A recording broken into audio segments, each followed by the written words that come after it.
शुक्रबार प्रतिनिधि सभाको 7औं अधिवेशनको 4थौं बैठकमा सांसदहरूले आफ्नो भनाई राख्नु भएको छ।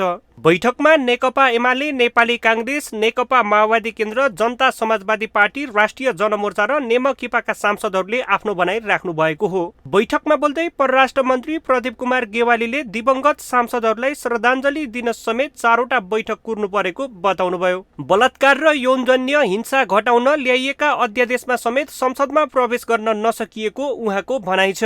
यस्ता विषयले सर्वोच्च अदालतले सदनभित्र स्थायित्व खोज्न भनेको आदेशसँग मेल खान नसकेको उहाँको भनाइ छ।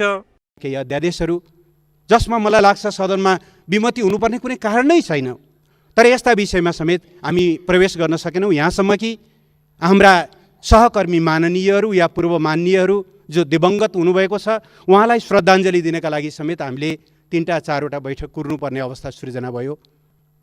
यसले सर्वोच्च अदालतले यही सदनभित्रैबाट स्थायित्व खोज, सहमति खोज भनेको त्यो आदेशसँग हाम्रा अहिलेका व्यवहारहरू कति मेल खान्छन् भन्ने बारेमा हामीले हेर्नु जरुरी छ।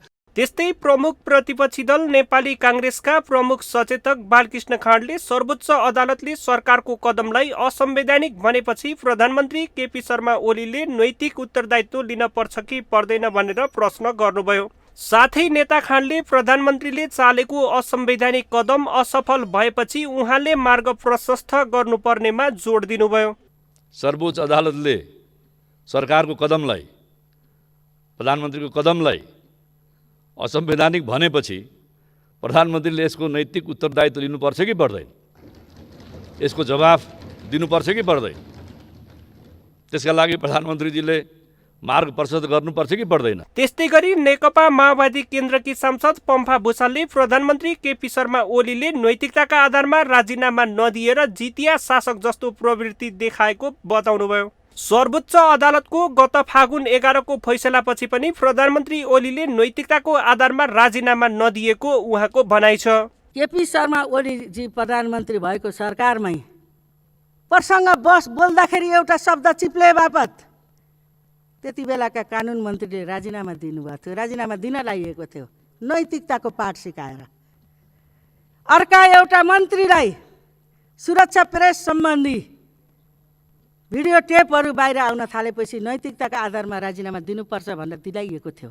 फागुन 11 गतेको फैसलापछि त्यो राजनीतिक नैतिकताको पालना गरिनेछ। अहिले पनि बडो जिता शासक जस्तो गरेर हिँड्ने कुराले आज आम नागरिकमा के पर्छ होला। प्रतिनिधि सभाको अर्को बैठक चैत्र 10 गतेसम्मका लागि स्थगित भएको छ।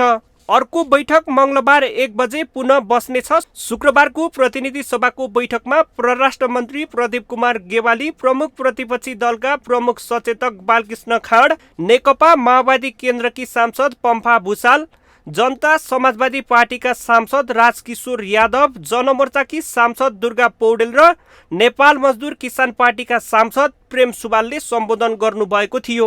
माउन्टेन टेलिभिजनका लागि सरोज बस्याल, काठमाडौँ।